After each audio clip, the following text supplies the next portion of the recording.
మనం వింటుంది దేవుని వాక్యం, చెబుతుంది దేవుని సేవకుడు. దేవునితో నేనున్న సంబంధాన్ని బట్టి వాక్యం ఆధారపడి ఉంటుంది. అంటే మీరినే వాక్యం ఆధారపడి ఉంటుంది, కానీ బైబిల్ ఆధారపడి ఉండదు.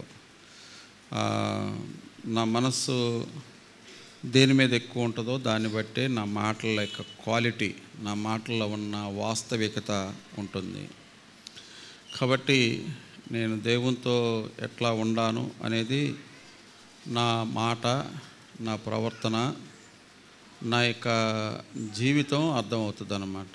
నా మనసులో ఏముందో నా మాట, నా ప్రవర్తన, నా నడవడిక తెలియజేస్తుంది అన్నమాట.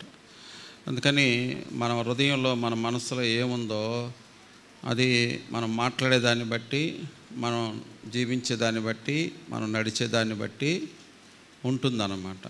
అర్థమైందా? మనం ఏంటో, మన మనసులో ఏముందో అది బయటకు వస్తుందన్నమాట. కాబట్టి ఒక ఆమె వాళ్ళ కొడుకుల్ని తిడుతూ ఇలా అందన్నమాట. కాబట్టి ఈ సన్నాసులు చదవటం సరిగా చదవలేదు, వీళ్ళకి మళ్ళీ పెళ్ళిళ్ళు చేసి దేవులాడికి వచ్చి పెళ్ళిళ్ళు చేయాలా, ఈ రాజధానిలో పొలం ఉన్న వాళ్ళు ఎవరో ఒకరు దాన్ని చూసుకొని ప్రేమించి చేసుకోవడం కూడా జాత కాదు వీళ్ళకని. అర్థమైందా మీకు ఏమన్నా?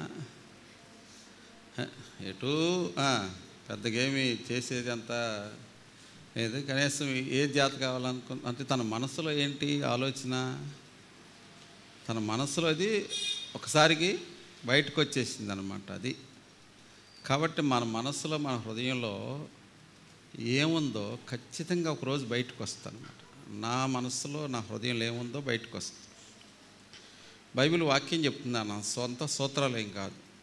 హృదయం నిండిన దాన్ని బట్టి నోరు మాట్లాడుతుంది. అది కాబట్టి అట్లాగా మనం ఆలోచించిందంటే ఈకి చాలా అంటే ఆమె బయటపడిందా, బయటపడిన వాళ్ళు ఉండరు అంటావా? ఆ రకంగా ధనవంతుల అమ్మాయి ఉంది, వీడి చేతకానివాడు అనే ఆలోచన, శుభ్రంగా ప్రేమించి చేసుకోవడం కూడా జాతకట్టి వీడికి మళ్ళీ దేవుడు అడుగు రావాలంట అంటుంది.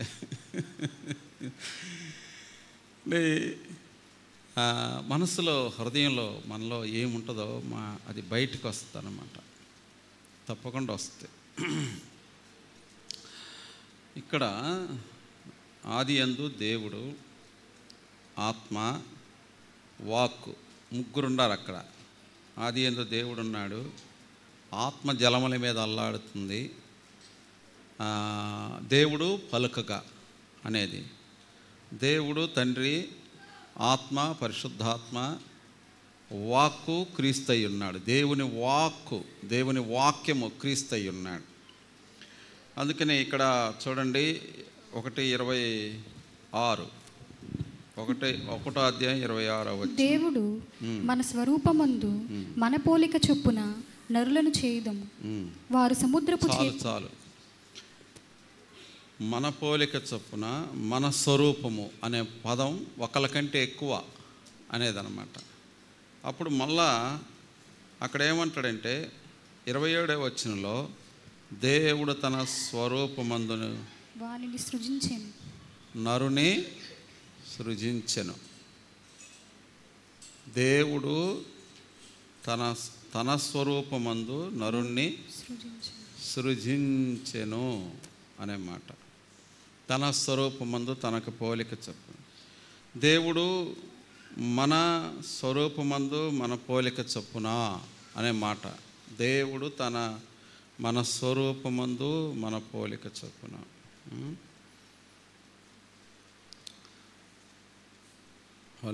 కొంచెం ముందుకు వచ్చి కూర్చొని హల్లెలూయా పాడేదా,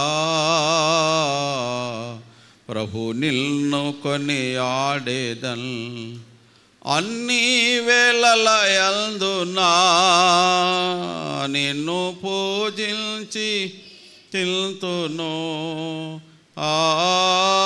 అన్ని వేళలయందునా నిన్ను నిలిచి కీర్తిల్తునో ప్రభువా నిన్ను నే కొనియాడేదన్ హల్లెలూయా పాడేదా ప్రభు నిన్ను కొనియాడేదన్. సరే జాగ్రత్తగానండి. దేవుడు ముగ్గురై ఉన్నాడు, తండ్రి కుమార పరిశుద్ధాత్మ, త్రియేక దేవుడు, ఒక్కడై ఉన్న దేవుడు ఒక్కడే. సూర్యుడు ఒక్కడే. సూర్యుడు తర్వాత వెలుగు, హీటు అంటే వేడి, మూడు ఉంటాయి అన్నమాట. సూర్యుడు అక్కడే ఉంటాడు, వెలుగు ఉంది, వేడి ఉందన్నమాట. ఈ మూడు సూర్యుని యొక్క లక్షణాలు.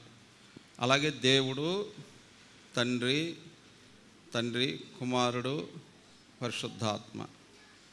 ఆడ సూర్యుడు అనేది ఎట్లాగైతే ఆ మూడు భాగాలు అంటే సూర్యుడు ఎక్కడున్నాడు, వెలుగుంది, అలాగే హీటు వేడి అన్నమాట. సరే, దేవుడు ముగ్గురు దేవుళ్ళు కాదు, ఒక్కడే దేవుడు. కాబట్టి ఏకీభవించి ఉన్నారు అవన్నీ దాన్ని చెప్పాలంటే.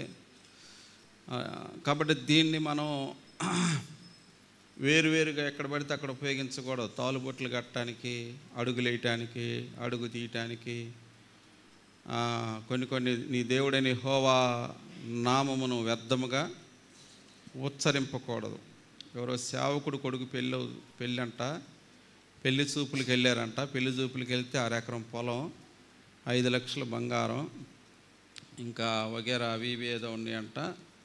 డబ్బుగా అయితే 2 లక్షల కంటే ఈయనందంటామా ఇంటామా. అప్పుడు ఈయన అన్నాడంట, లేదమ్మా తండ్రి కుమార పరిశుద్ధాత్మ త్రియేక దేవుడమ్మా, మరి 3 లేకపోతే నేను తీసుకున్నమ్మా, దేవునికి అవమానం అన్నాడంట. కాబట్టి అంటే త్రియేక దేవుడు కాబట్టి ముగ్గురు, నేను త్రిత్వాన్ని నమ్ముతాను కాబట్టి 3 ఇయ్యమ్మ, నేను ఎక్కువ అడగట్లేదు అన్నాడు. కాబట్టి ఇప్పుడు 4 ఇస్తే ఏమంటాడు? అప్పుడు 4 అంటామా ఏమంటాడు? కుదరదంటాడా? 3 తీసుకుంటానంటాడా? లేదు లేదు లేదు. మనిషి మనస్సులో హృదయంలో ఏముందో అదే మాట్లాడతాడు. దాన్ని బట్టి నేను చెప్పే వాక్యం మీకు అర్థమవుతుంది, ఎక్కడ తీసుకెళ్తాను మిమ్మల్ని. ఇక్కడ దేవుడు వెలుగు కమ్మని పలుకగా వెలుగు కలిగెను అనే మాట చూస్తున్నాం. మరి దేవుడు వెలుగు కమ్మని పలికినప్పుడు, వెలుగైనప్పుడు మరి చీకటి సృష్టించింది ఎవరు? చీకటిని కలుగు చేసింది ఎవరు అనేది కదా. కాబట్టి చీకటిలో నుండి వెలుగు కమ్మని పలికెను. అది మరి చీకటి అనగా అసలు సృష్టిలో చీకటి లేదు, కానీ చీకటి వచ్చింది. సృష్టిలో చీకటి లేదు, చీకటి వచ్చింది. ఎలా వచ్చింది అంటే, చీకటి రావడానికి కారణం దేవుడు మానవుణ్ణి కలుగు చేయక ముందు కొన్ని లక్షల సంవత్సరాల ముందు దేవదూతలను కెరూబులను కలుగు చేసింది. వారు భూమి మీద ఆకాశంలో కూడా ఉన్నారన్నమాట. అప్పుడు లూసిఫర్ అనే ప్రధాన దూత దేవుని మీద తిరుగుబాటు చేసి దేవుడిని అయిపోవాలనుకుని సింహాసనం మీద కూర్చోవడానికి ఆలోచన చేస్తుండగా దేవుడు వానితో ఏకీభవించిన దూతల్ని ఆకాశం నుండి కిందకి పడద్రోసాను. అప్పుడు భూమి మీద చీకట్లు కమ్ముకున్నాయి. అది మొదటి పాపం అనేది పరలోకంలోనే ప్రారంభమైంది. తిరుగుబాటు అక్కడ స్టార్ట్ అయింది. వాళ్ళు కింద పడటం ద్వారా చీకటి ఏర్పడింది.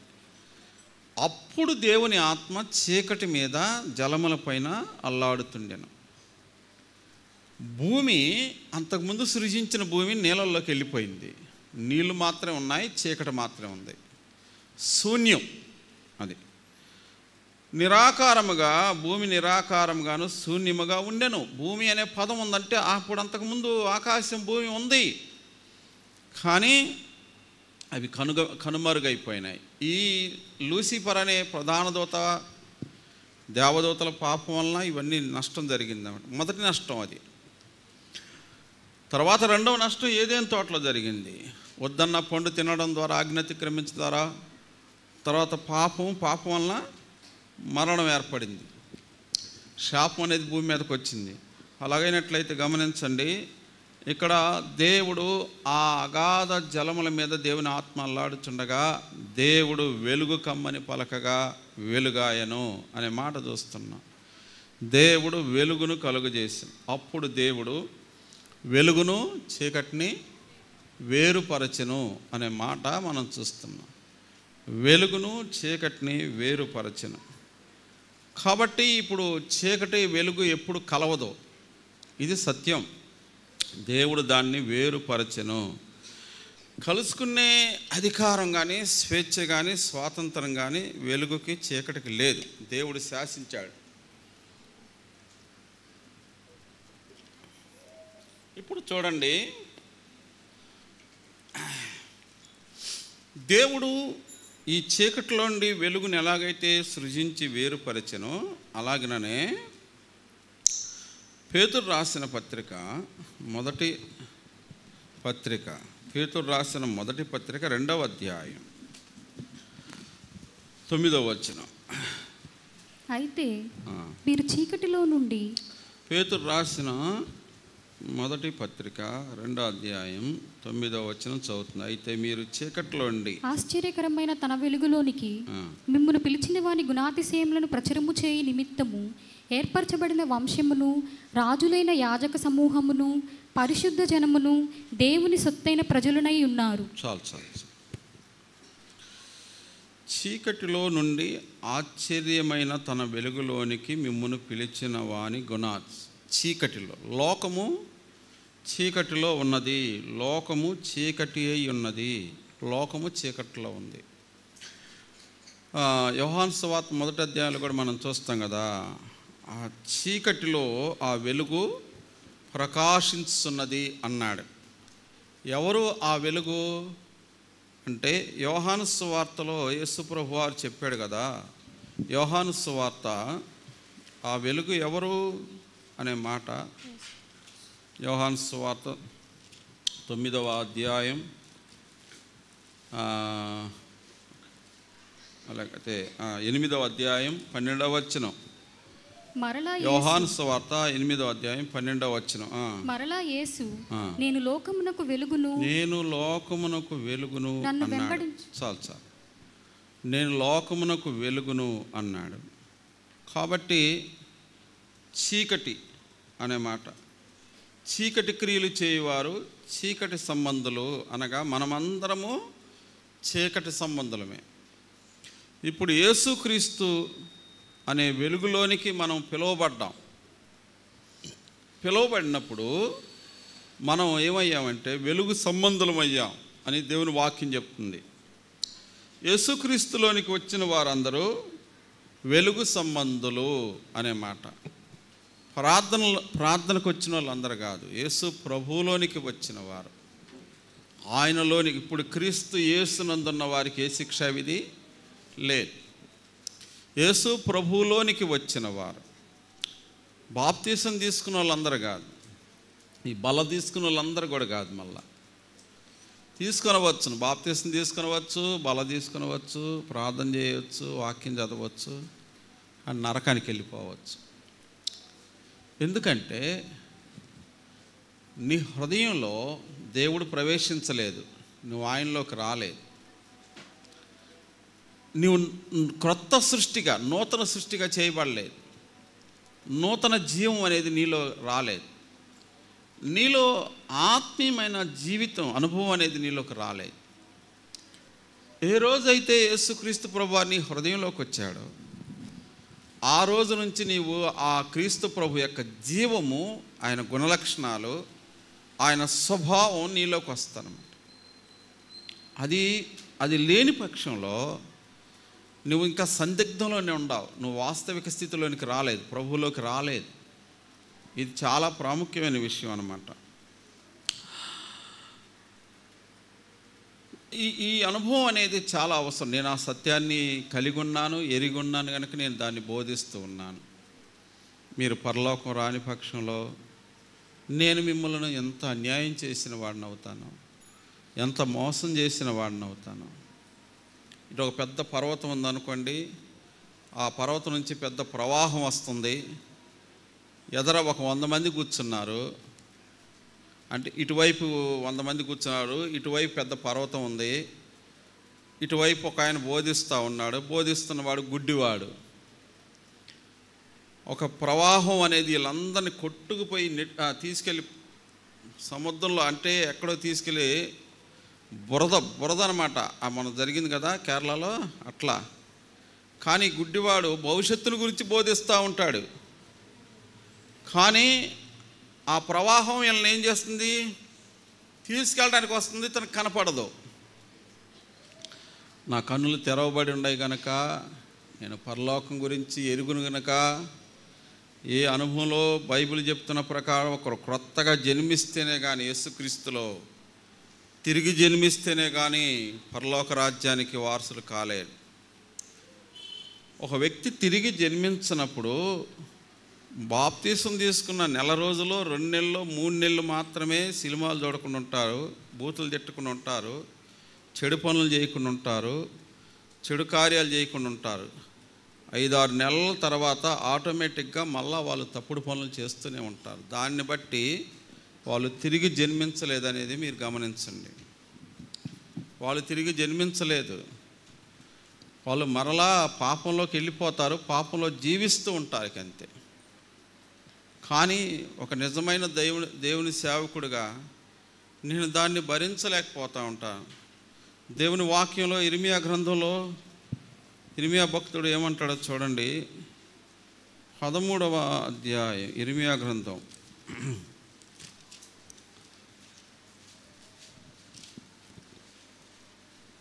13వ అధ్యాయం 17వ వచనం. ఇర్మియా గ్రంథం 13వ అధ్యాయం 17వ వచనం. అయినను మీరు ఆ మాట విననొల్లని ఎడల, ఆ దేవుని మాట విననొల్లని ఎడల మీ గర్వమును బట్టి నేను చాటున ఏడ్చుదును. నేను చాటున ఏడ్చుదును. కాబట్టి సంతోషించలేను. ప్రజల యొక్క నడవడిక, ప్రజల యొక్క విధానం చూసినప్పుడు నేను సంతోషపడలేను. జనం బాగా రావటం, కానుకలు వేయటం, నా పొజిషన్, పరిస్థితి అన్నీ బాగుండడం, ఎంత మాత్రం సంతోషంగా ఉండలేను. నా వాక్య విన్నప్పుడు మీకు అర్థమవుతుంది. కానీ ప్రజలు దేవుని రాజ్యానికి ప్రయాణం చేస్తూ నడవాలి. దేవుని యొక్క రాజ్యం కొరకై నడవాలి ప్రజలు. మనం ఏ క్షణమైనా పరలోకానికి వెళ్ళాల్సిన గడియ దగ్గర పడింది. మీరు కష్టపడి తిని తినక ఇల్లు కట్టుకున్నారా, బంగారం సంపాదించుకున్నారా, ప్లాట్లు కొనుక్కున్నారా, తిని తినక పిల్లల్ని పెద్ద పెద్ద చదువులు చదివించారా? చింతపడబాకండి. మీరేమీ తప్పు చేయలేదు, మీరేమీ అన్యాయంగా ప్రవర్తించలేదు. మీరు మీ బాధ్యత నిర్వర్తించారు.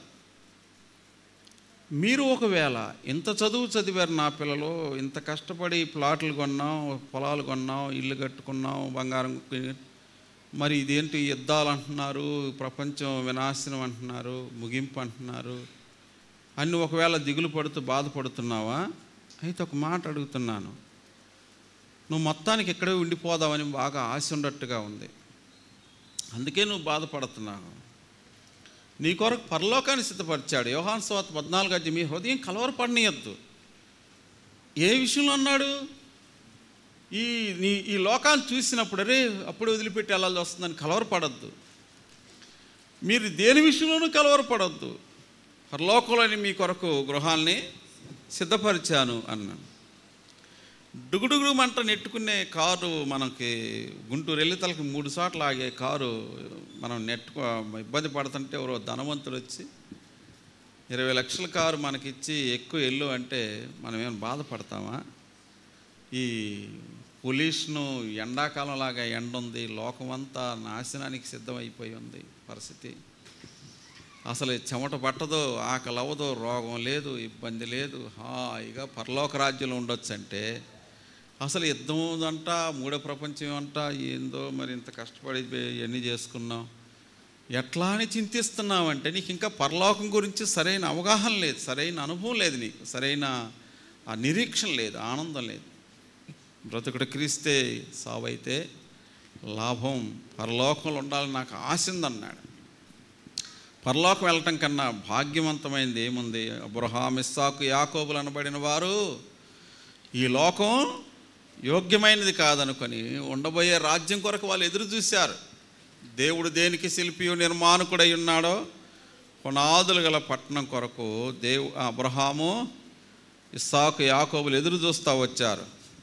కాబట్టి మనం దాని గురించి మనం విచారపడవద్దు. అయితే ఒక మాట గుర్తుపెట్టుకోండి, ఈ పరిచర్య, ఈ సేవ అనేది పరలోకం వైపుకి మన దిశ, మన గురి, మన యొక్క గమ్యం అనేది అక్కడికి లేకపోతే ఇదొక మోసపూరితమైన 100కి 100% నేను నా కుటుంబం బతకటం కోసమే ఈ సంఘాలను నడిపించటం అవుతుంది. అలా అయినట్లయితే దేవుని దగ్గర నేనెట్లా నిలబడతాను? దేవుని రాజ్యంలో నేనెట్లా ప్రవేశిస్తాను? దేవుడు నన్ను ఎలా అంగీకరిస్తాడు? కాబట్టి ఈ ప్రవక్తలు ఎట్లయితే కన్నీళ్లు విడుస్తూ వచ్చారో, ఎట్లయితే ఆక్రందన చేస్తూ వచ్చారో, నా హృదయం యొక్క ఆక్రందన కూడా అదే, నా ఆవేదన కూడా అదే. దాన్ని బట్టి ప్రజలారా, దేవుని మాటకు ప్రాధాన్యత ఇవ్వండి, ప్రార్థన చేసుకోండి, దేవుని వాక్యం చదవండి, వాక్యాన్ని వినండి, దేవుని మార్గంలో నడవండి. ఏదైతే సైతాను సంబంధమైంది ఉందో, చీకటి సంబంధమైంది ఉందో దానిలోకి మీరు వెళ్ళొద్దు, దాని జోలి మీకు వద్దు, అవి మీరు అంటుకొనియొద్దు, అంటవద్దు. ప్రత్యేకంగా ఉండండి.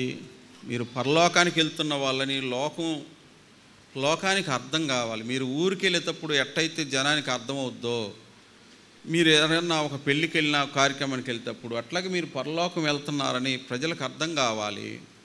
అది అలాగ భక్తులందరూ అలా చూపించారు బైబిల్లో. మనం కూడా అలాగ ఉండాలా? ఈ లోకం మనకు యోగ్యమైనది కాదు, పరలోకం. కాబట్టి ఈ లోకస్తులు ఈ లోకం కోసమే పారుకులాడుతున్నారు, ఈ లోకం కోసమే ప్రయాసపడుతున్నారు. మనకి పరలోకం ఉంది అనేది నేను యొక్క సందేశం, నా యొక్క ప్రార్థన, నా సేవ అనేది.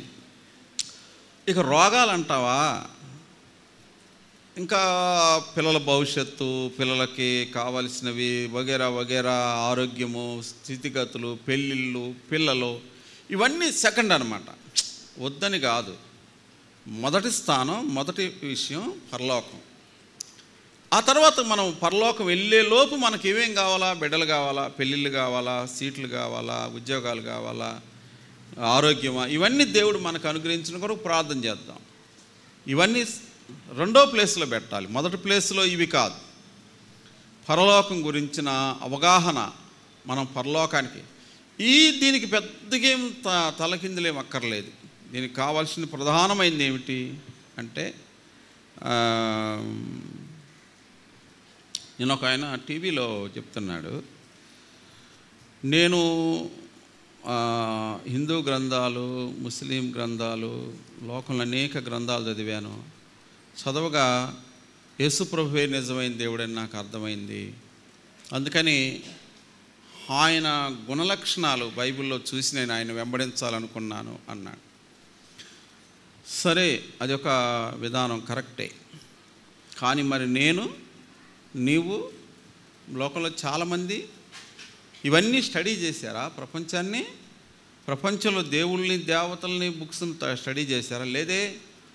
వినండి, దేవుడు పట్టుకున్నాడు, అది దేవుడు దర్శించాడు, చీకట్లోండి వెలుగులోనికి తీసుకొని వచ్చాడు. వెలుగులోనికి తీసుకొచ్చిన తర్వాత మళ్ళీ ఏం చేశాడంటే, మళ్ళీ మీరు చీకట్లోకి వెళ్ళొద్దు. అది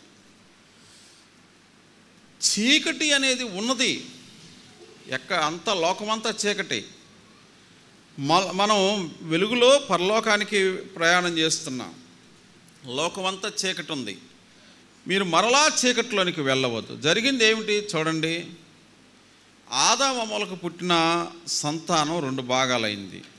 ఒకటి కయ్యోను సంతానం, హేబేలుకు సంతానం లేదు. పెళ్లి కాకముందే ఏబేలు మరణించాడు. ఎందుకంటే కయ్యోను ఏబేల్ని చంపాడు, లేకపోతే ఏబేలుకు పెళ్ళి అయి పిల్లలు పుట్టేవాళ్ళం. హేబేలుకు పతిగా పుట్టిన షేతు అనే ఆయన సంతానం, 2 భాగాలు. కయ్యోను సంతానం, షేతు సంతానం. 6వ అధ్యాయంకి వచ్చేసరికి 10 తరాలు. ఆదాము నుండి ఆ నోవాకి 10 తరాలు.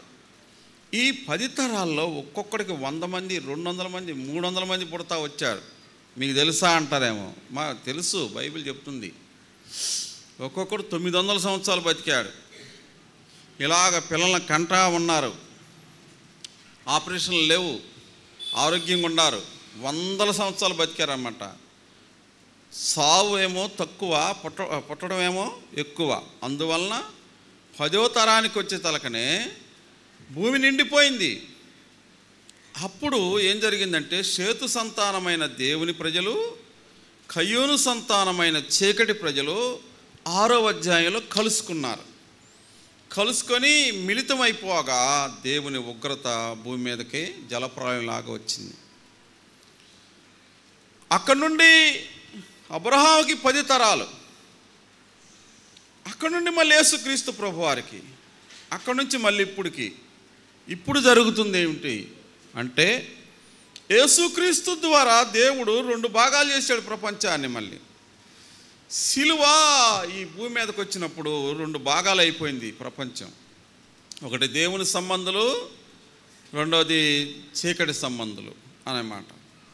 అందుకని యోహాను పత్రికల 4వ అధ్యాయంలో అంటాడు. యోహాను పత్రిక 4వ అధ్యాయం చూడండి. యోహాను రాసిన పత్రిక 4వ అధ్యాయం 4వ వచనం. చిన్నపిల్లలారా, మీరు దేవుని సంబంధులు. 5వ వచనం. వారు లోక సంబంధులు. 6వ వచనం. మనము దేవుని సంబంధులం అన్నాడు. లోక సంబంధులు. చెప్పండి, మనము దేవుని సంబంధులం అనేమాట. కాబట్టి మనము చీకటి వారం కాదు, మనం వెలుగు సంబంధులం అని దేవుని వాక్యంలో మనం చూస్తాం. మనం వెలుగు సంబంధులం.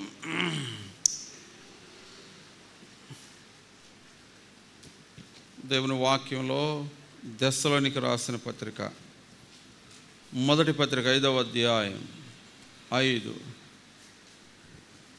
5వ అధ్యాయం 5వ వచనం. దెస్సలోనికి రాసిన మొదటి పత్రిక.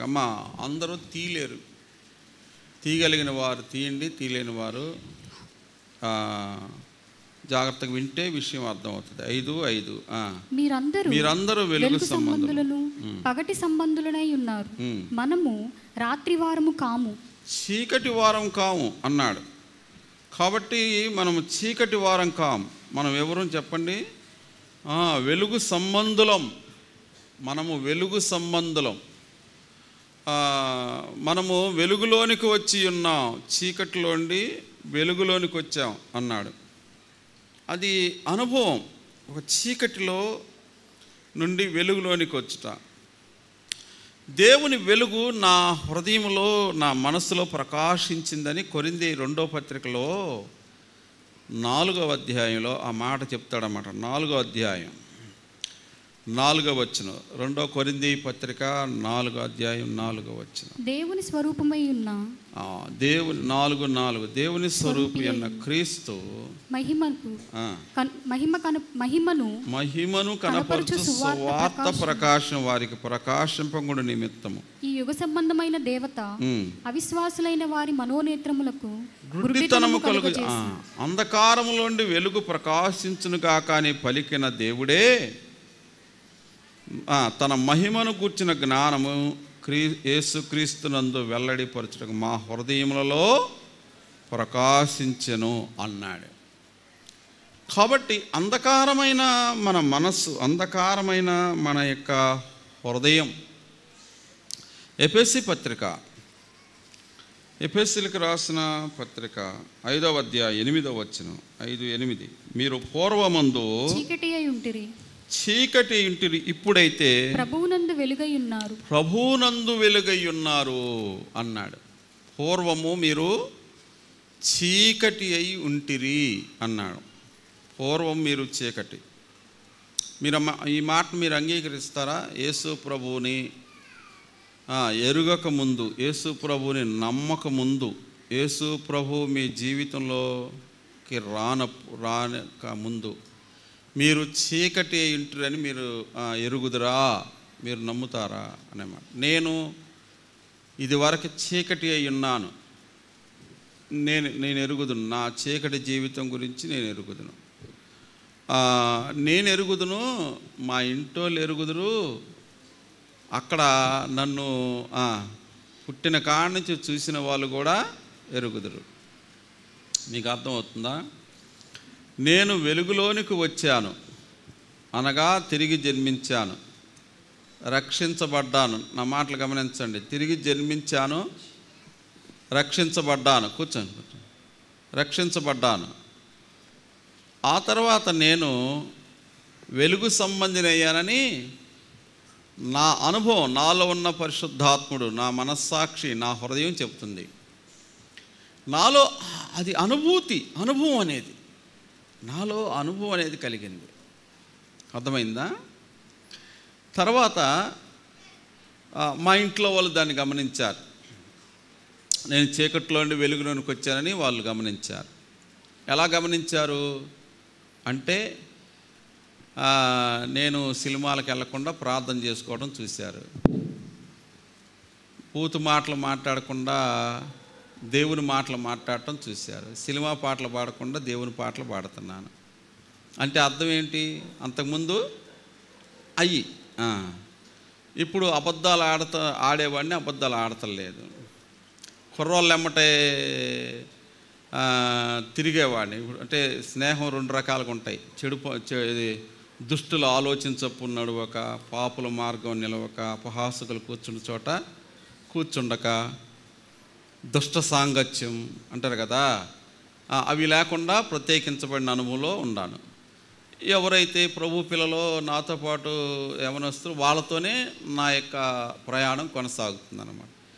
ఎవడైనాను ఒకవేళ వెలుగులోనికి వస్తే వాడు మాలో జాయిన్ అవుతూ ఉంటాడు అనమాట. అట్లా అలాంటి ప్రత్యేకమైన జీవితం ప్రారంభించి నేను ప్రత్యేకమైన జీవితం ప్రారంభించగా వెలుగు నాలోకి ప్రకాశించడం కాదు. ఇక్కడ సరైన అర్థం చూడండి. మనం బాగుపడాలా, మనం సరి అవ్వాలి, మనం కరెక్ట్ అవ్వాలి, అప్పుడే దేవుడు మనల్ని కలుసుకుంటాడా? కాదు. ఎందుకంటే దేవుని వాక్యం ఏం చెప్తుందంటే, చిడతపులి తన మచ్చలు మార్చుకున్న నిగ్గురవాడు తన చర్మాన్ని మార్చుకుంటాడా? పాపి అయిన వాడు పరిశుద్ధుడవుతాడా? ఏబు గ్రంథంలో కూడా అంతే. స్త్రీకి పుట్టిన నరుడు పరిశుద్ధుడు ఎన్నడు కాలేడు. మనిషి స్వతహా ఏ మానవుడు మారలేడు. దేవుడు మన హృదయంలోనికి ప్రకాశించను.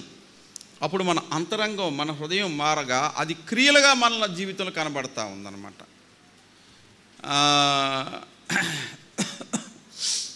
ఇక్కడ ఒక చిన్న సందేహం ఏంటంటే, ఫస్ట్ నుంచి కూడా తల్లిదండ్రుల కింద చాలా భయంతో భక్తితో పెరిగే వాళ్ళు ఉన్నారు.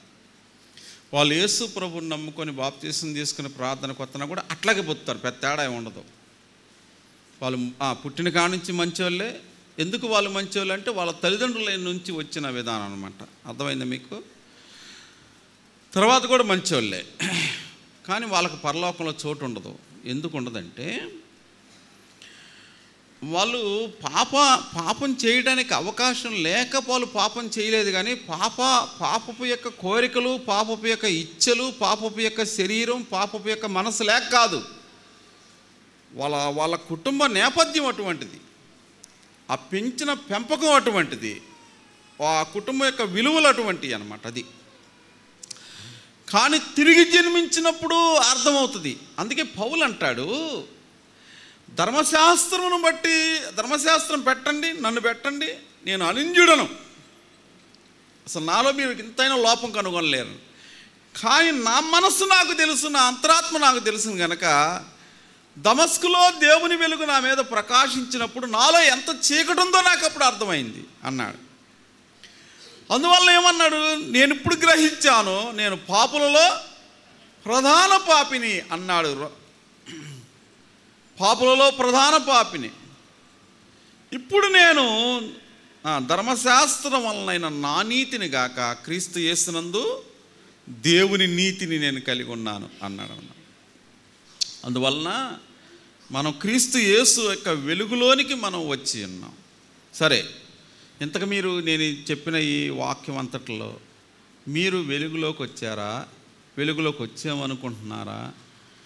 చీకట్లో ఉండారా? చీకట్లో లేవనుకుంటున్నారా? ఈ సందిగ్ధపు విధానాలు అనేవి బైబిల్ పద్ధతి కానే కాదు, దేవుని విధానం అది కాదు. చీకటిలో నుండి నేను వెలుగులోనికి వచ్చాను లేక రాలేదు అంతే.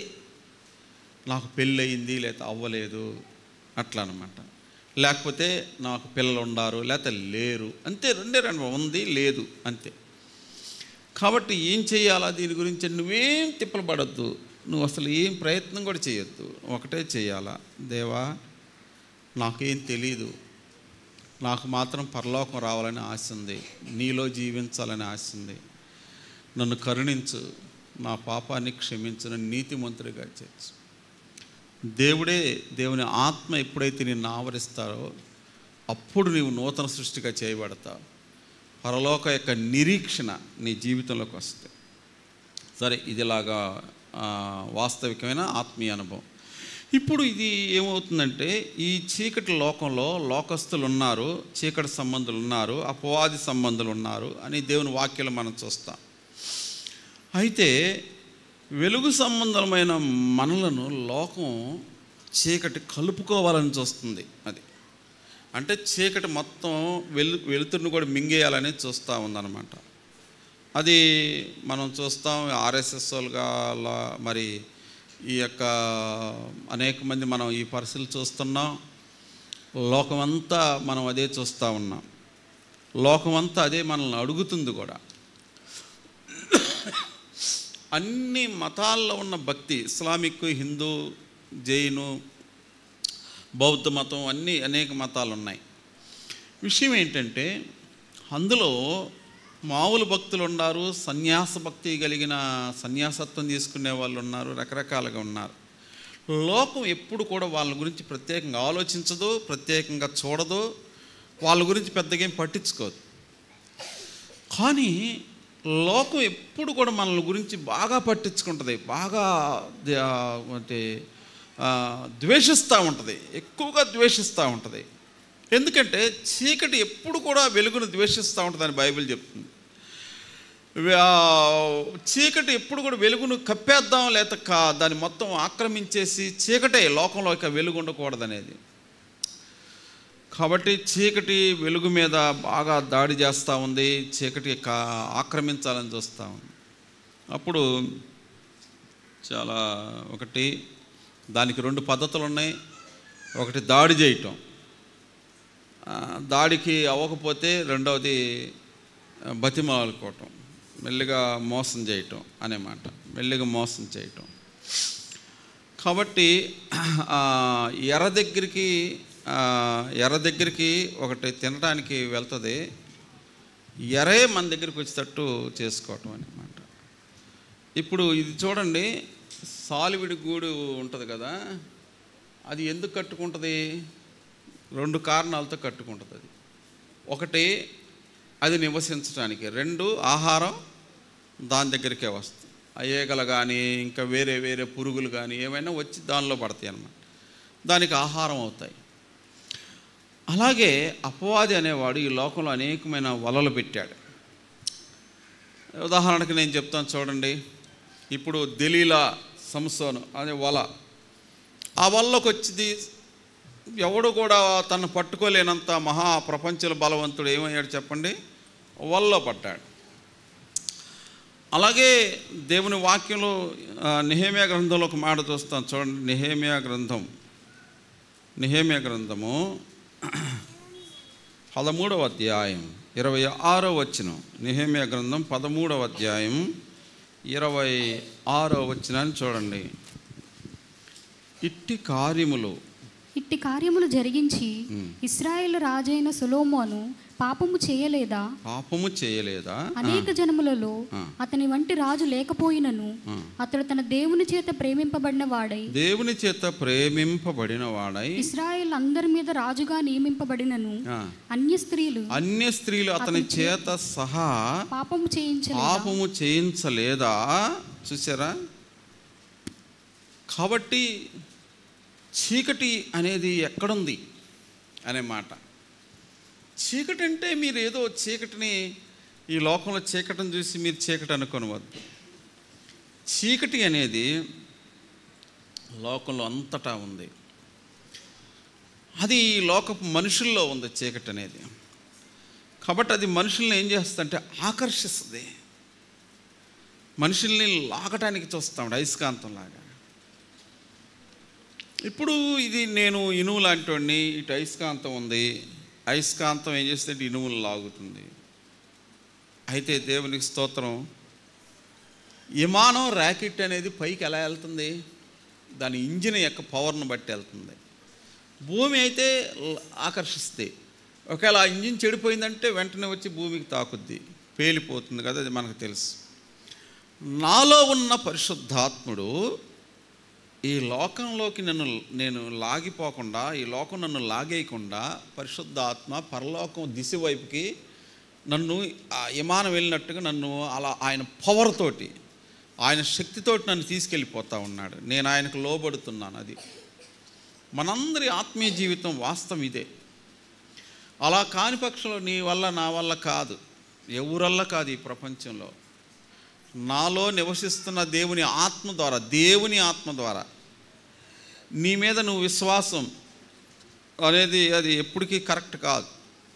దేవుని మీదనే విశ్వాసం అనే మాట. అందుకని సామెతల గ్రంథంలో ఆ మాట చెప్తాడు కదా. సామెతల గ్రంథం 3వ అధ్యాయం సామెతల గ్రంథం 3వ అధ్యాయం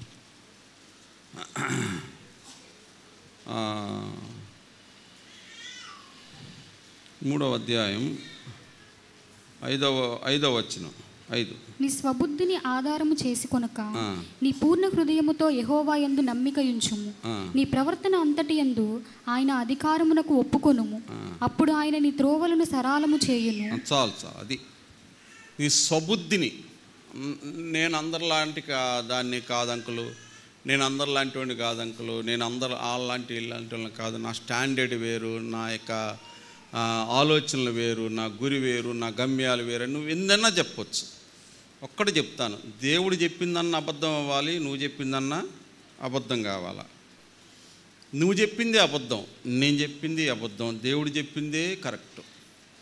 దేవుడు చెప్పింది కరెక్ట్ కాదు, నువ్వు చెప్పేది కరెక్ట్ అయితే నువ్వు భూమిని కానీ, చెట్టును కానీ, ఆకాశాన్ని కానీ, సృష్టిలో ఏదన్నా ఒకటి సృష్టించాలి.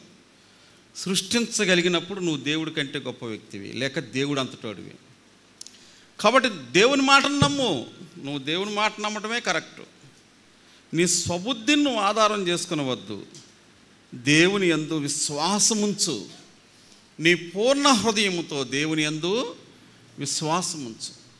సరే, ఇప్పుడు మనం వెలుగు సంబంధులం అయ్యాం, మళ్ళా మనం చీకట్లో కలిసిపోవడానికి సాతాను లోకం అనేది ప్రయత్నం చేస్తూ ఉంది. ఎన్నో అవకాశాలు ఉన్నాయి.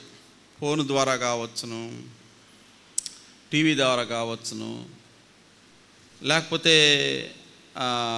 ఏదన్నా కానీ కావచ్చు. ఎలాగైనా మనం చీకట్లోకి వెళ్ళిపోవడానికి కారణము, ఎలాగైనా చీకట్లోకి వెళ్ళి. 2 పిల్లలు పుట్టిన తర్వాత నాకు ఆపరేషన్ అంటే భయం అయ్యో, నాకు ఆపరేషన్ అంటే భయం అయ్యో.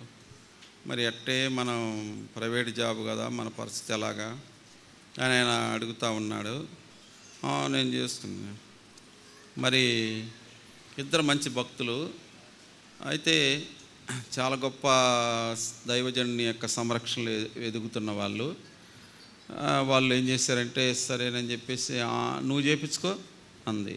ఆయన సరేనని చేయించుకున్నాడు, పిల్లలు లేకుండా.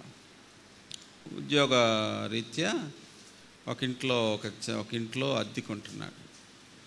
ఎక్కువ డబ్బులు కట్టలేని పరిస్థితి కాబట్టి ఒక ఇల్లుని 2 పోర్షన్లుగా చేసి ఆయన ఒక తడిక పెట్టాడు. ఇంటి ఆయన ఒక తడిక లాంటిది ఒకటి పెట్టి దాన్ని బాగా గట్టి కట్టేసాడు.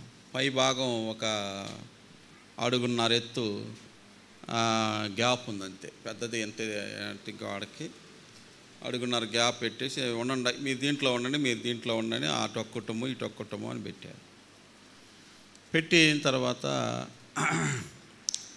సంవత్సరాలు గడుస్తున్నాయి.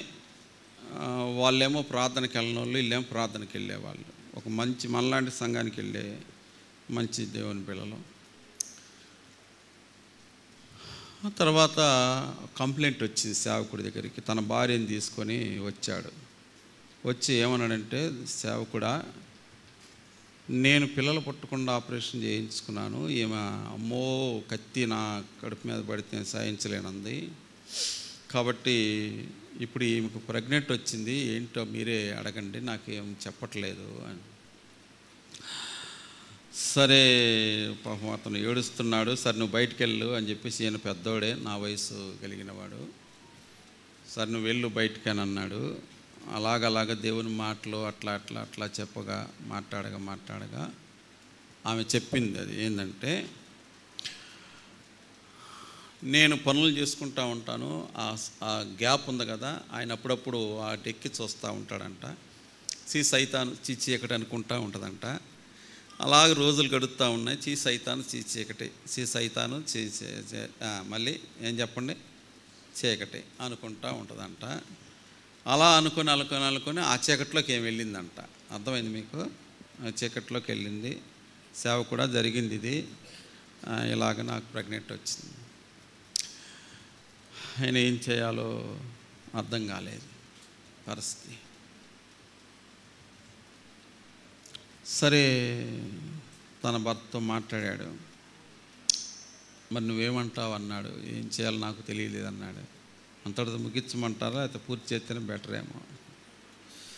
భూమి మీద మంచి వాళ్ళు ఎలా ఉంటారో చెప్తాను. ఆ తర్వాత ఆయన ఏమైనా ఇక్కడ వదిలిపెట్టి వెళ్ళిపో అన్నాడంటే, ఇంటికి వెళ్ళిపోయి నేను చెప్పే వరకు ఉండు, అట్లాగే ఉద్యోగం చేసుకుంటాను. అలాగే అప్పటికే 4 నెలలు ప్రెగ్నెంట్తో ఉంది. ఒక సేవకుడు, కొద్ది పెద్ద సంఘం, ఒక పల్లెటూరులో, పక్కా పల్లెటూరులో ఒక సేవకుడు భార్య వాళ్ళ ఇంటికి పంపించాడంట. ఆమె కన్నదాకా ఉంచాడు.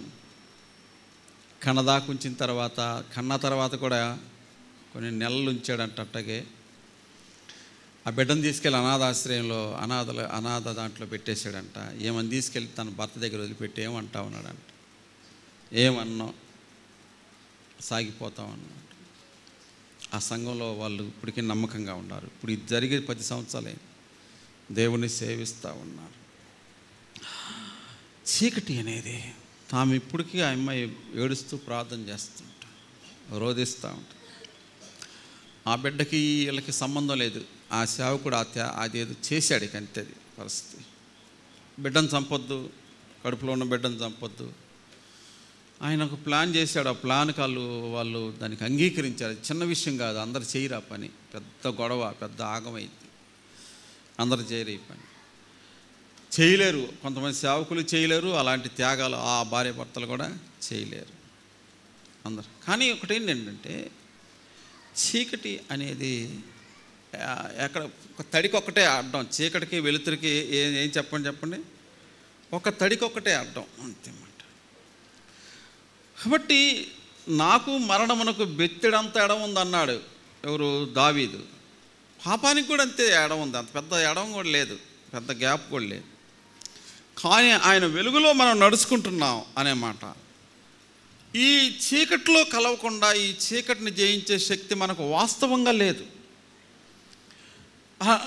మా పుట్టక వేరండి, మా కథ వేరండి, మేము మా నేపథ్యం వేరండి, మా కుటుంబాలు వేరండి, ఇవన్నీ నిజం కావచ్చును. కానీ ఒకటి మాత్రం చెప్తాను, బైబిల్ చెప్తుంది, అంతరంగంగా మనస్సులో వాస్తవిక స్థితిలో మనమందరం పాపులం. బైబిల్ చెప్తుంది మనమంతా బలహీనం. ఏ విధంగానైనా సరే పాపంలో పడిపోవడానికి ఎక్కువ అవకాశం కలిగిన వారు. కానీ మనం వెలుగులోనికి వచ్చాం. ఆయన మనలో నివసిస్తున్నాడు. మనకు తెలుసు ఇది పరలోకం వెళ్ళే దారని. ఇటు కనుక వెళ్ళామంటే చీకటిలోకి వెళ్తాం. చీకటి తర్వాత నిత్య చీకటిలోకి వెళ్ళిపోతాం. నిత్యమైన చీకటి అంటే అంధకారంలోకి వెళ్ళిపోతాం. నిత్య నాశనం అనే గుండంలోకి వెళ్ళిపోతాం. కాబట్టి ఈ వెలుగు సంబంధమైన మనము చీకట్లో కలిసిపోవడానికి అనే మాటకి నేను ఒక ఉదాహరణ చెప్పాను, కానీ చాలా ఉన్నాయి చీకటి సంబంధమైన క్రియలు అనే మాట. ఈ లోకము దాని ఆశలు, ఈ లోకం అంతా చీకటి.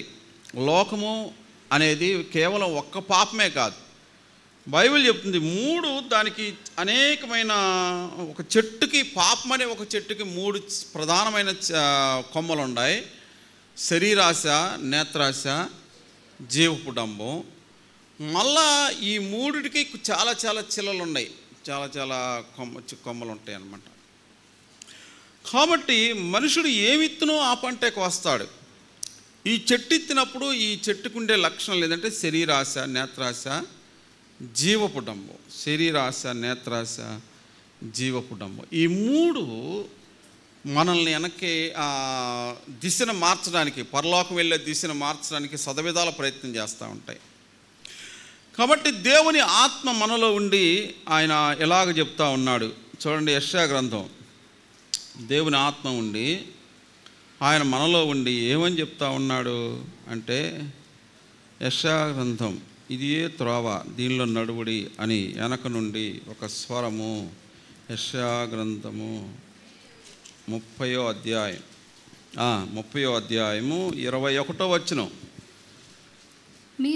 మీరు కుడి తట్టైనను ఎడమ తట్టైనను తిరిగినను ఇదే త్రోవ దీనిలో నడువుడి అని నీ వెనకుండి ఒక శబ్దం నీ చెవులకు వినబడును. ఎప్పుడు వినపడతా ఉంటుంది దేవుని మాట. నువ్వు వెనక తిరగవద్దు, అటు ఇటు తిరగవద్దు. ఇదే త్రోవ, పరలోకం వెళ్ళే దారి ఇదే, పరలోకం వెళ్ళే దారి ఇదే అనేది చెప్తా ఉంటుంది. కానీ లోకంలో అనేకమైనవి మనల్ని లాగేసే. ఇందాక కూడా విన్నాం, గెహాజీ ఎక్కడికి వెళ్ళావు అన్నాడు. నేను ఎక్కడికి వెళ్ళలేదు అన్నాడు, నేను ఇక్కడే ఉన్నాను. గెహాజీ, నయమాను రథం వెంబటి నువ్వు పరిగెత్తినప్పుడు నా ఆత్మ నీతో రాలేదా అనే మాట. కాబట్టి మనలో చాలామంది చీకటి క్రియలు చేస్తుంటాం. అది ఫోన్ ద్వారా కానీ టీవీ ద్వారా కూర్చోబెట్టి రహస్యంగా అంతరాత్మలో మనస్సు అనేక రకాలుగా చీకటి క్రియలు, దాని యొక్క దాని యొక్క లక్షణాలు బయటకు వచ్చినప్పుడు అప్పుడు మనకి అర్థమవుతుంది అన్నమాట. చీకటి క్రియలు చేస్తున్నప్పుడు ఒకటి ఎట్లా ఉంటుందంటే, నువ్వు నిజంగా తిరిగి జన్మించిన వ్యక్తివా, దేవుడు నీలో ఉన్నాడా, అయితే దేవుని ఆత్మ నిన్ను గద్దిస్తూ ఉంటాడు. మనస్సాక్షి నీతో మాట్లాడుతూ ఉంటుంది, నువ్వు చాలా రాంగ్ చేస్తున్నావు అనేది ఎట్లా ఉంటుందంటే, నీకు ముళ్ళు గుచ్చుకుంది, ఆ ముళ్ళు ఇంత లోపల ఇరిగింది, నీవు చెప్పులు ఇడిచినప్పుడల్లా, చెప్పులతో నడిచినప్పుడల్లా గుచ్చుకుంటూ ఉంటుంది. అనగా నీకేం తెలియజేస్తుంది? ముళ్ళు ఉందని తెలియజేస్తుంది. అది నొప్పి పుట్టినప్పుడల్లా, ఓహో ముళ్ళు పూర్తిగా రాలేదు బయటికి, ఇంకా ఉందని నీకు తెలియజేస్తూ ఉంది. ఒకవేళ నీకు ముళ్ళు ఉండినా అది కనుక ఒక చీల కానీ ముళ్ళు కానీ ఇనప వస్తువు కానీ నీ కాల్లో ఇరుక్కుపోయి గుచ్చుకున్నట్లయితే, నీకు నొప్పి లేదంటే నువ్వు ప్రమాదంలో ఉన్నట్లు లెక్క. అది ఒకరోజు సెప్టిక్ అయి నీ కాలు తీసేయాల్సి వస్తుందన్నమాట. ఈ నొప్పి ఎట్లయితే నీ శరీరాన్ని కాపాడటానికి కారణమవుతుందో, అసలు నొప్పి అనేది దేవుడు మనకు పెట్టాడు, అలాగే నీ మనస్సాక్షి అనేది కూడా నొప్పిలాగానే గుచ్చుకుంటూ ఉంటుంది. నువ్వు తప్పు చేస్తున్నావు, నువ్వు రాంగ్ చేస్తున్నావు, నువ్వు కరెక్ట్ కాదు, ఎలాగైతే నీకు తప్పదో శిక్ష అని. ఈ ముళ్ళు గుచ్చుకున్నప్పుడల్లా ఎట్లయితే మనకు నొప్పి తగులుతుందో, దేవుని ఆత్మ మనస్సాక్షి హృదయంలో గుచ్చుకున్నప్పుడల్లా నేను రాంగ్ నడుస్తున్నాను నీకు అర్థమైద్ది. కానీ ఎలాగైతే నువ్వు సర్దుకుపోతా అట్లాగే ఆ ముళ్ళు ఏముందని వెళ్ళిపోతూ ఉండావో, అలాగే ఇది అలా ఆడితే అది ఏమైందంటే అది బండబారిపోతుంది. ఎప్పుడో దాని తర్వాత దాని పని అది జరుగుద్ది. అది ఎప్పుడు సెప్టిక్ అవుతుందో, అలాగనే మనస్సాక్షి నువ్వు చంపుకుంటూ జీవిస్తున్నట్లయితే, మనస్సాక్షి నువ్వు నోరు మూపిస్తూ ఉన్నట్లయితే బండబారిపోద్ది అన్నమాట నీ మనస్సాక్షి. అప్పుడు అది నీకు తప్పు అనిపించదు, ఇక నీకు అది రాంగ్ అనిపించదు, నువ్వు చివరికి చీకట్లోకి వెళ్ళిపోతావు. దేవుడు నీ హృదయంలో పరిశుద్ధాత్మను ఉంచాడు. ఆయన నీకు వాక్యాన్ని జ్ఞాపకం చేస్తూ ఉంటాడు, నీకు జ్ఞాపకం చేస్తూ ఉంటాడు అనమాట. దేవుని ఆత్మ నీకు జ్ఞాపకం చేస్తూ ఉంటాడు. ఇది నువ్వు గుర్తుపెట్టుకో. నేను చాలా ఉదాహరణలు చెప్పగలను, కానీ నువ్వు దేవుని సన్నిధిలో భక్తికి పెద్ద తిప్పలక్కర్లేదండి. భక్తికి ఏమీ పెద్ద తిప్పలక్కర్లేదు. నా అనుభవంలో నేను చెప్తాను. దేవునికి లోబడుట అనేది ఆ విధేయత గల మనసు దేవుని దగ్గర తెచ్చుకోవటం. అసలు విధేయత గల మనసు అంటే ఎలా ఉంటుందో చెప్తానండి. దేవుడు నాకు ఆ కృప అనుగ్రహించాడు. అదే నా జీవితం కాపాడబట్టడానికి కారణం. డిఎల్ మూడీ గారు చదువు లేనివాడు, చెప్పులు కుట్టుకునేవాడు. క్రొత్తగా దేవుని సేవకే క్రొత్తగా వచ్చాడు. అది బాప్టిస్టు చర్చి, అదొక పెద్దది, జనం చాలామంది ఉన్నారు. ఎవరో చెప్పారంట ఆ సంఘంలో పెద్దలకి, ఆ కుర్రోడు చాలా బాగా వాక్యం చెప్తాడు, ఒక్కసారి అవకాశం ఇవ్వండి, ఒక 20 నిమిషాలు అని చెప్పేసి అడిగారంట. సరే అని ఒక సంఘ పెద్ద లేచి, ఇప్పుడు ఈరోజు మనం ఒక వ్యక్తి వాక్యం వినాలని అనేక మంది మరి చెప్పారు. ఆ వ్యక్తి ఒక చెప్పులు తయారు చేసేవాడు, ఇప్పుడు మనకు వాక్యం అందించబోతున్నాడు అన్న. అతని పేరు మోడీ, డిఎల్ మూడీ అన్న. డిఎల్ మూడీ అంటే అప్పుడు యవనస్తుడు లేచాడు. అసలు వాస్తవంగా మనకైతే అది పెద్ద గాయం. ఇక మనం లేచినా కూడా మన ముఖం అంతా ఎట్లా ఉంటుంది చెప్పండి. అది తేనె తుట్టు మీద నుంచి ఈగలు మన ముఖం మీద వాలినట్టు ఉంటుంది అన్నమాట. అది ఎలా ఉంటుందో మీకు అర్థమవుతుంది. ఇక లేచి అన్నాడనమాట, అయ్యా అన్న నా గురించి ప్రకటన చేశాడు పరిచయం చేస్తూ, ప్రియులారా, నేను క్రొత్త చెప్పులు తయారు చేసేవాడిని కాదు, పాత చెప్పులు కుట్టుకునేవాడిని. ఇది నా సాక్ష్యం, నా జీవితం యొక్క నేపథ్యం అని వాక్యం ప్రారంభించాడు అనమాట. అప్పుడు ప్రజలు దేవుని వాక్యం విని కదిలిపోయారంట. అక్కడి నుండి ఆయన యొక్క పరిచర్య ప్రారంభమైందనమాట. ఎంత గొప్ప అనుభవం చూడండి. మరొక పెద్ద చర్చికి ఆహ్వానించారంట. ఆహ్వానించిన వాక్యం చెప్తుండగా ఒక ప్రొఫెసర్ వచ్చి, బ్రదర్ డిఎల్ మూడీ గారు, నీకు గ్రామర్ సరిగ్గా రాదు, నీకు పదజాలం పలకటం సరిగ్గా రాదు, నువ్వు ఎలా ప్రసంగికుడు అయ్యావయ్యా అన్నాడండి. బ్రదర్ మీరు ప్రొఫెసర్ కదా, నేను చెప్పులు కుట్టుకునేవాడిని, దేవుడు నన్ను సేవ చేయమన్నాడు, నేను ఆయన మాటకి లోబడి నేను సేవ చేస్తున్నాను. నువ్వు అన్నట్టుగా నాకు ఈ పదజాలాలు ఉపయోగించడం అంతగా చేత కాదు, కానీ నాకు ఒకటి తెలుసు అన్నాడు. ఏంటని? దేవుని ఆత్మ నాలో నిండుకుపోయి ఉన్నాడు అన్నాడు. దేవుని ఆత్మ నాలో నిండుకుపోయి ఉన్నాడు, అదొక్కటే నన్ను నడిపిస్తుంది అన్నాడట. కాబట్టి అతడు ఎంతో తగ్గింపు కలిగిన వాడు, దీనత్వం కలిగిన వాడు. ఇంకొక ఉదాహరణ చెప్తాను మీకు. అసలు ఆత్మ సంబంధులు, వెలుగు సంబంధుల యొక్క లక్షణాలు ఎట్లా ఉంటాయి అనే దాని గురించి. ఇప్పుడు అక్షయ్ నేను ఆయన వాళ్ళు వెళ్తాం, అట్లాగే ఆయన ఆ దినాల్లో వాక్యం చెప్పడానికి వెళ్తూ ఉన్నాడు. వాక్యం వెళ్తుంటే బాగా జ్వరం వచ్చిందంట, విపరీతమైన జ్వరంతో బాధపడుతుండగా చలి జ్వరంతో గడగట వణికిపోతున్నాడు. అక్కడ కొన్ని 100 మంది వాక్యం వినడానికి ఈయన కోసం రెడీగా ఉన్నారనమాట. అంత సాధనాలు ఏమి లేవు, కార్లు గీళ్ళంతా ఇదిగా తీసుకెళ్ళటానికి. పక్కన సహోదరుని తోడుగా ఉండే సోదరుడా, యాకోబు పత్రికలో 5వ అధ్యాయంలో రోగి ఎవరైనా ఉంటే నూనె రాసి ప్రార్థన చేయమని ఉంది. దేవుని మాటకు మనం ఇప్పుడు సంపూర్ణంగా మనం లోబడాలా, కాబట్టి నీ దగ్గర ఏమైనా నూనె ఉందా, నాకు ప్రార్థన చెయ్యి అన్నాడంట. నా దగ్గర నూనె ఇక్కడేం లేదు. ఆ దారిలో అనమాట పక్కన ఒక ఇంటికి వెళ్ళాను. అమ్మ కొంచెం ఏదన్నా నూనె ఉందా అన్నాడు. ఆ ఇంటి ఏమందంటే కిరసనాలు ఉంది కొద్దిగా. కొంచెం కిరసనాలు తీసుకొచ్చి అన్న కిరసనాలు ఉందంట, ఇంకే నూనె లేదంట అని. ఏ నూనె లేదంటే సరే దేవుని వాక్యంలో ఏ నూనెని రాయలేదు, ఒలివ నూనె, కొబ్బరి నూనె, లేకపోతే చెప్పండి, ఏ నూనె రాయలేదు, నూనె అన్నాడు కాబట్టి ఇది కూడా నూనె అని చెప్పేసి ప్రార్థన చేయాలనంట. ఆ కుర్రాడు నెత్తి మీద చేయి నూనె రాసి ఈ గొప్ప బోధకుడికి, దేవుడా మా అన్నను బాగు చేయని ప్రార్థన చేశాడు. అప్పటికప్పుడే జ్వరం వదిలేసిందనమాట. అప్పుడు వెళ్ళి దేవుని వాక్యం బోధించగా చాలామంది రక్షించబడ్డారు. వినండి, అసలు నువ్వు ఎవరివి అనే మాట ఏంటంటే, దేవుడు నీలో ఉన్నప్పుడు నీ గురించి నీకున్నది ఏమిటంటే, నేను దేవుని కృప వలన నా జీవితం అనేది. మోడీ గారు చెప్తుంటాడు, నేను ఏమై ఉన్నానది దేవుని కృప. దేవుని కృప దేవుని యొక్క భిక్ష మాత్రమే. కాబట్టి మనం ఎక్కడ కూడా హెచ్చించుకోం. అలాగున అతని జీవిత విధానం కొనసాగుతూ వచ్చింది. శరీరం ఏమి చెప్తుంది చెప్పండి?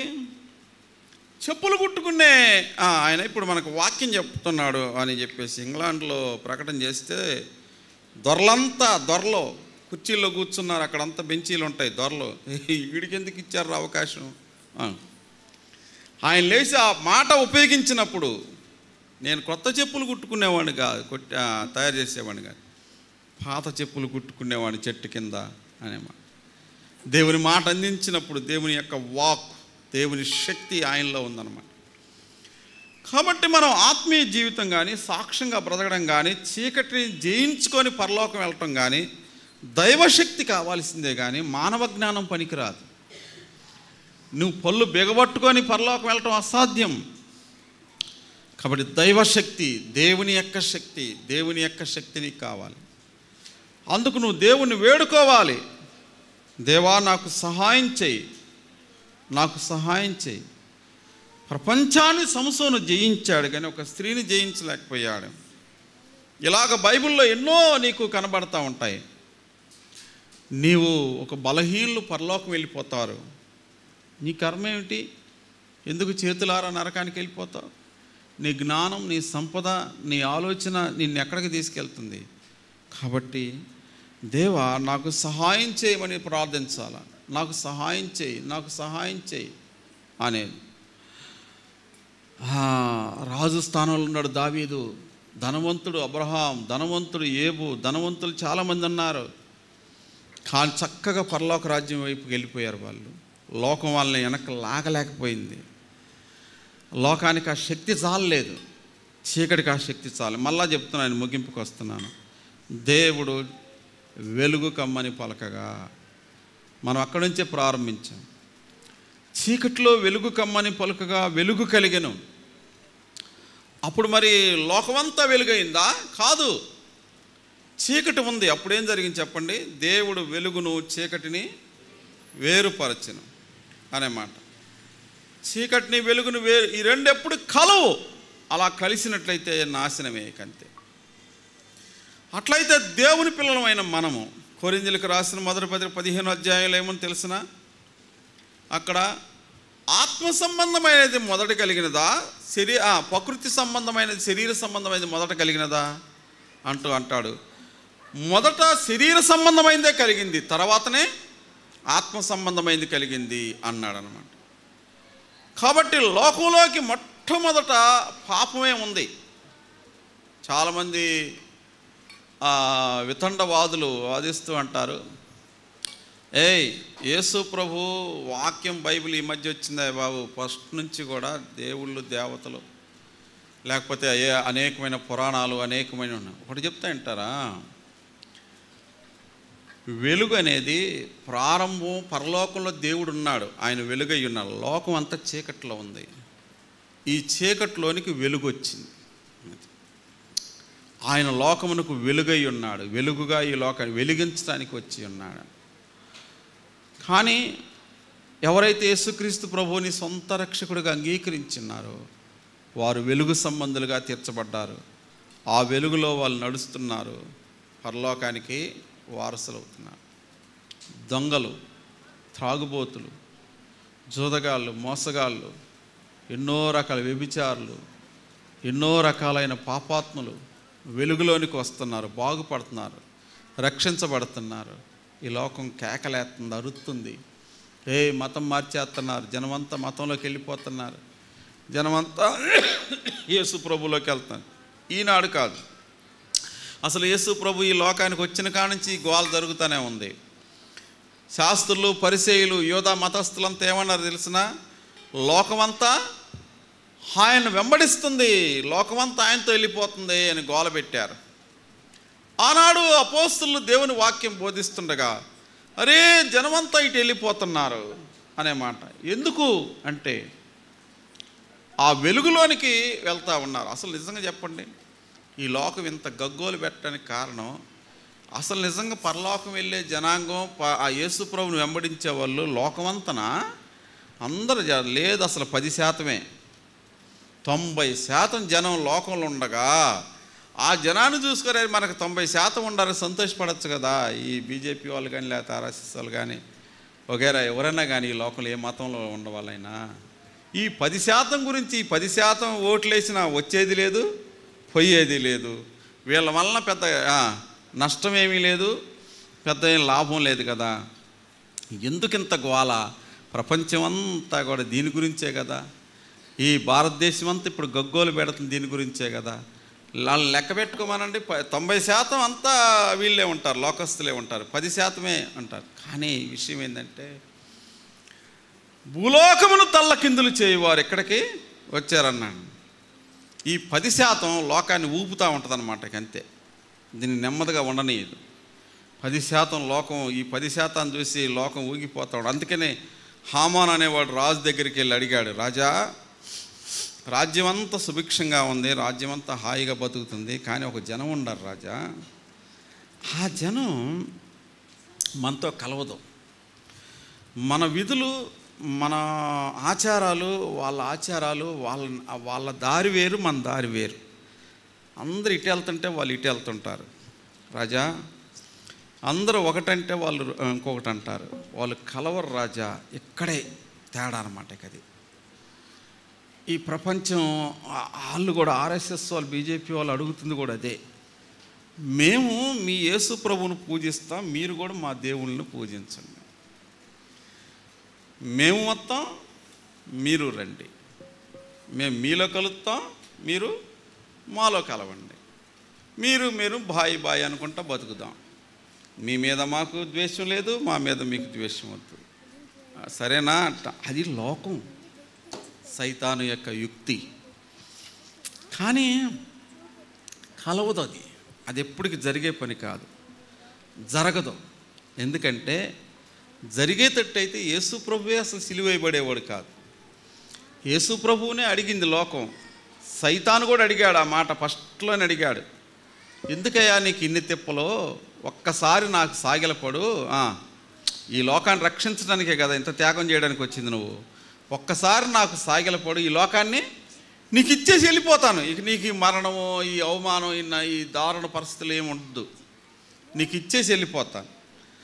లోకం అడుగుతుంది దేవుని ప్రజలు, మాలో కలిసిపోండి అయ్యా, ఎందుకు ఈ తిప్పలంతా, మళ్ళీ మిమ్మల్ని మేము చంపేయడం, మిమ్మల్ని కొట్టడం, మిమ్మల్ని నాశనం చేయాలని మేము అనుకోవటం, ఇదంతా ఎందుకు, మాలో కలిసిపోండి మీరు అనేది, మాలో కలిసిపోండి. కానీ కలవదు, ఎప్పటికి జరిగే పని కాదు. చీకటి వెలుతురిని కలపటం ఈ ప్రపంచంలో ఎవడల్లా కాదు. దేవుణ్ణి దెయ్యాన్ని కలపటం సాధ్యం కాదని దేవుని వాక్యం చెప్తుంది. దేవాలయమును విగ్రహములను కలపటం అసాధ్యం. కొరింథీ పత్రికలో దేవుణ్ణి దెయ్యాన్ని ఎలా కలపలేమో, చీకటిని వెలుతురిని ఎలా కలపలేమో, మనల్ని లోకంలో కలపటం అనేది ప్రాణాలు పోవటమే. కానీ నెబుకద్నెజరు రాజు అదే అడిగాడు, అరే ఎందుకురా చేతులారా ప్రాణాలు పోగొట్టుకుంటారు, మాలో కలిసిపోండిరా అన్నాడు.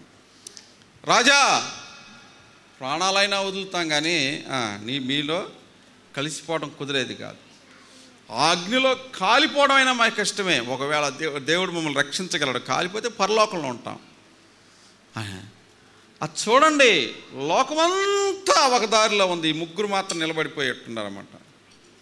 అది ప్రత్యేకత. దేవుడు ఈ లోకమంతా కూడా, లోకంలో ప్రజలందరూ కూడా చీకట్లో ఉండా ఒక్క మనిషి చాలు, ఇద్దరు చాలు. అదే అన్నాడు 7వ అధ్యాయం ఆదికాండంలో, లోకమంతా బలత్కారంతోనూ పాపంతో నిండి ఉండగా నోవాహుతో ఏమన్నాడు చెప్పండి, నువ్వు ఒక్కడవే నా ఎదుట నీతిమంతుడు అయి ఉంటే నేను చూశాను, నీ కొరకు, నీ ఇంటి వారి కొరకు ఒక ఓడను తయారు చేసుకో అన్నాడు. ఈ లోకాన్ని నేను నాశనం చేయబోతున్నాను అన్నాడు అన్నమాట. కాబట్టి నేను ముగిస్తున్నాను. లోకానికి ఖచ్చితంగా ముగింపు ఉంది. లోకాన్ని దేవుడు తీసేస్తాడు. అది ప్రారంభమైంది, జరుగుద్ది. ఇది మీరు గుర్తుపెట్టుకోండి. ఇప్పుడు ఇలా జరుగుతుండగా మీరు బాగా గుర్తుపెట్టుకోండి, వార్తలు గమనించండి. చర్చలు జరుగుతున్నాయి, శాంతి చర్చలు జరుగుతున్నాయి. అవినట్టే అయినా మళ్ళా యుద్ధం స్టార్ట్ అయింది. అది జరగదు. ఒకే ఒక్క వ్యక్తి ప్రపంచాన్ని శాంతిపరచడానికి వస్తాడు. ఇప్పుడు ఇలా జరుగుతుండగా మీరు వార్తలు గమనించండి. మనం దేవుని పిల్లలను, లోకం దాన్ని గ్రహించదు. లోకం ఆ రోజు పండగ చేసుకుంటుంది. ఒకడు వస్తాడు, అమెరికా, రష్యా, చైనా, మొత్తం ఇరాను, ముస్లిం దేశాలు మొత్తాన్ని, ఇస్రాయేల్ దేశాలు మొత్తాన్ని కూడా శాంతిపరుస్తాడు. అతడే అంత్యక్రీస్తు. అప్పుడు లోకం పండగ చేసుకుంటుంది. మన ఆస్తులు, మన రాజ్యాలు, మన యొక్క అన్నీ కూడా కాపాడబడ్డాయి. ఇతను గనక రాకపోతే, ఇతను లేకపోతే ప్రపంచం అంతా బూడిదైపోయేదని అందరూ పండగ చేసుకుంటారు. ఇజ్రాయిల్ కూడా పండగ చేసుకుంటారు. కానీ మనం గనక అప్పటికి ఇంకా భూమి మీద ఎత్తబడకుండా ఉంటే, అంటే సంఘం ప్రజలందరూ గనక, రక్షించబడిన వాళ్ళందరూ ఇంకా భూమి మీద ఉంటే ఖచ్చితంగా గుర్తుపట్టాలి. అలా కాని పక్షంలో ఒకళ్ళు ఈలోపే ప్రభు వస్తే వెళ్ళిపోతాం. కానీ ఒకవేళ ఉంటే మటుకు ఖచ్చితంగా గుర్తు. అతడు మొట్టమొదట యేసు ప్రభు రాకముందు ఒకడు వస్తాడు. అతడు అంత్యక్రీస్తు. అతడు వచ్చి శాంతి పరుస్తాడు. శాంతి దూత. ప్రపంచాన్ని యుద్ధాలు ఆగిపోతాయి, ప్రశాంతంగా సాగుద్ది. 3.5 సంవత్సరాలు జరుగుద్ది. అది తక్కువ కాలం టైంలోనే, ఎందుకంటే దాదాపు లైవ్ ఇది, తక్కువ టైంలోనే ఉంటుంది అన్నమాట. అది ఇంకా అప్పుడు దేవాలయం కట్టబడిన తర్వాత వీడు చేసే పని ఏంటంటే 2 పనులు చేస్తాడు. ఒకటి, విగ్రహాన్ని తయారు చేస్తాడు. అనగా నెబుకద్నెజరు తయారు చేసిన విగ్రహాన్ని లాంటి దాన్ని తయారు చేస్తాడు ఈ అంత్యక్రీస్తు. రెండవది, పందిని తీసుకొస్తాడు. వాడే పందిని పట్టుకొస్తాడు. పందిని పట్టుకొచ్చి ఆ విగ్రహం దగ్గర బలర్పిస్తాడు. ఈ బెంజమిన్ నెతన్యాహు కానీ అక్కడున్న వాళ్ళందరూ ఇప్పుడు అడ్డం తిరుగుతారన్నమాట. ఈ ఇస్రాయిల్ను కాపాడి ఇంత ప్రపంచాన్ని శాంతిపరిచిన ఇతడే ఆ పని చేయగా ఇస్రాయిల్ మొత్తం అడ్డం తిరుగుతారు. ప్రపంచం వినాశనం అప్పుడు స్టార్ట్ అవుతుంది అన్నమాట. కాబట్టి దాని తర్వాత యేసు ప్రభు ఈ భూమి మీదకి వస్తాడు. యేసు ప్రభుకు ముందు ఖచ్చితంగా అతడు వస్తాడు. మీరు ఇది వార్తలు గమనిస్తూ ఉండండి, చూస్తూ ఉండండి. ఇది యుద్ధం ఎంత దారుణంగా ఉంటుందో. అకస్మాత్ గనక ఒక్క మనిషి ద్వారా, అంటే ఒకరికి ఇప్పుడు యుద్ధం ఆగంగానే అంత్యక్రీస్తు వచ్చాడు అనుకోవద్దు. ఒక మనుషుడు ప్రత్యేకంగా ప్రపంచ అధ్యక్షులందరినీ ఒక్క ఘాట్లోకి తీసుకురాగలిగిన వాడు అక్కడ వస్తాడు. వాడు మాత్రమే పూర్తి యుద్ధాలన్నీ ఆపేస్తాడు. పూర్తిగా ప్రపంచం అంత ప్రశాంతంగా ఉంటుంది అన్నమాట. చాలా నెమ్మదిగా ఉంటుంది. నెమ్మదిగా ఉన్న తర్వాత స్టార్ట్ చేస్తాడు వాడు. ఎందుకు స్టార్ట్ చేస్తాడు? అలాగే వెళ్ళొచ్చు కదంటే, వాడు అపవాది, వాడి లక్షణం అది. వాడు ఖచ్చితంగా మళ్ళా వాడి విగ్రహాన్ని తయారు చేస్తాడు. ఆ విగ్రహానికి మొట్టమొదటి బలి గొర్రె కాదు, లేకపోతే ఎద్దు కాదు, పందిని. దేవుని మందిరం, సొలొమోను కట్టిన మందిరం ప్లేస్లోకి పందిని తీసుకెళ్ళి వాడు ఖచ్చితంగా అక్కడ బలి అర్పిస్తాడు. బైబిల్ చెప్తుంది, దానియేలు గ్రంథంలో ఉందన్నమాట. అప్పుడు అసలు స్టార్ట్ అవుతుంది అన్నమాట. అప్పుడు ప్రపంచం క్లోజ్. కాబట్టి జాగ్రత్తగా దేవుని కొరకు నిలబడదాం. ఇదంతా నువ్వు వింటుండగా ఒక మాట చెప్తున్నాను. నువ్వు వెలుగులో నడుచుకుంటున్నావా? వెలుగుకి చీకటి మధ్య కొట్టుకులాడుతున్నావా? సగం కాళ్ళు చీకటిలోకి లాగుతుంటే నువ్వు చేతులతోటి పాకుతున్నావా వెలుగులోకి వెళ్ళటానికి? లేకపోతే సాయంత్రం చీకట్లోకి వెళ్ళిపోయి నువ్వు వెలుగులో ఉండాలని భ్రమపడుతున్నావా? ఇదంతా తెలియాలంటే ఒక్కటే దారి. నీకేం అక్కర్లేదు. దేవుని ముందు మోకరించు. దేవా, నేను నీలో ఉన్నానా లేనా? నేను నీతో జీవిస్తున్నానా లేదా అని నువ్వు దేవుణ్ణి అడుగు. అలా జీవిస్తున్నావని నిదర్శనం ఏమిటంటే, పాపం మీద, చీకటి కార్యాల మీద నీకు విరక్తి ఉంటుంది, అంటే అసహ్యత ఉంటుంది అన్నమాట. నీవు గడ్డి ఎట్ట తినలేవో, అన్నమే ఎలా తినగలవో, నీవు పాపాన్ని ద్వేషించే స్వభావం నీ దగ్గర ఉంటుందన్నమాట. నీకు ఆ లక్షణం దేవుడు ఇస్తాడు. అది దాన్ని ఆ జీవపు దేవునితో ఉన్న సంబంధం యొక్క లక్షణాలు అవి. నువ్వు పాపం అంటే బాగా ఇష్టపడుతున్నావు అనుకోండి, పాపం అంటే నువ్వు బాగా కోరిక కలిగి ఉన్నావు అనుకో, నువ్వు ఇంకా దేవునిలో సరిగ్గా లేవు. కాబట్టి ఈ విషయంలో బాగా నిజమైన ఆత్మీయ జీవితం జీవించండి. మీరు పొద్దున్న లేచి కాజులో ప్రార్థనకి వెళ్ళి ఉండారో లేరని ఎత్తుక్కోవాల్సిన అవసరం లేదు. ఖచ్చితంగా ఎత్తబడతావు, ఖచ్చితంగా ప్రభుతో ఉంటావు అనమాట. అప్పుడు మా పాస్టర్ గారు నాకు పెద్ద ఇదేంటంటే అప్పులు తీరవకుండా ఇప్పుడు ప్రభు వస్తే ఇప్పుడు యుద్ధాలు స్టార్ట్ అయినాయి ప్రపంచం మరి అప్పులు తీర్చాలంటే అప్పులు తీరుద్దామంటే తీరుద్దామని నేను కూడా సపోర్ట్. కానీ ఒక మాట ఏం చెప్తున్నానంటే, మనం కొంత దేవుని పనికి కంటే అవసరాల కొరకు అప్పు చేసాం కదా. కారు ఉంది, కారును పట్టుకెళ్తాడు. అప్పులోళ్ళు ఈ స్థలాలను అమ్ముకుంటారు, అమ్ముకుంటారు కదా. మరి వాళ్ళ రుణం వాళ్ళు తీర్చుకుంటారు కదా. తీసుకోరా. కాబట్టి దేవుని దగ్గర మనం ఇబ్బంది ఏమీ లేకుండా అన్నీ తినేసి ఏం అప్పు కట్టకుండా పోతే, వాడు వచ్చిన తర్వాత ఏమీ లేకపోతే అది ఒక అన్యాయం అయిపోద్ది. కానీ వాడు అప్పు కంటే 10 రెట్లు ఎక్కువే ఉంది కాబట్టి ఇబ్బంది లేదు అంటే సరే. కానీ అప్పు ఇచ్చిన వాళ్ళు మొత్తం పరలోకం వస్తే ఏంది పరిస్థితి అని మరి అక్కడే అడగడదాం అనమాట.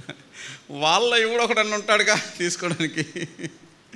సరే, ఏదేమైనా ఇది కరెక్టే, అప్పైతే ఎదుద్దాం, ఓకే, ఈ పాయింట్ కరెక్టే అని. కాబట్టి ఏది లోపం లేకుండా, ఏది తేడా లేకుండా సంపూర్ణంగా సిద్ధపడి ఉంటాం. అమ్మా వింటున్నారు మీరు? సంపూర్ణ సిద్ధమై. ఒకటి గుర్తుపెట్టుకో, నేను ముగిస్తున్నా. పరీక్ష రాయటమే నీ పని, మార్కులు వేసే పని మాత్రం దేవుంది. నీకు మార్కులు వేసే పరిస్థితి నాకు కానీ నీకు కానీ అవకాశం లేదు. మార్కులు వేసేది మాత్రం దేవుడే. నువ్వే పరీక్ష రాసుకో, నువ్వే దిద్దుకో, నీ ఇష్టం. తెలివితేటలు ఎక్కువైతే నీ ఇష్టం. కాబట్టి దిద్దేవాడు వేరు, రాసేవాడు వేరు. నీ జీవితాంతం నువ్వు రాయటం వరకే నీ పని. దిద్దేవాడు దేవుడు. కాబట్టి దేవుని ఎదుట నీ మనస్సాక్షి నీకు చెప్తుంది అనే మాట నువ్వు గుర్తుపెట్టుకొని దేవుని కొరకు జీవిద్దాం. ప్రార్థన చేసుకుందాం, కళ్ళు మూసుకుందాం.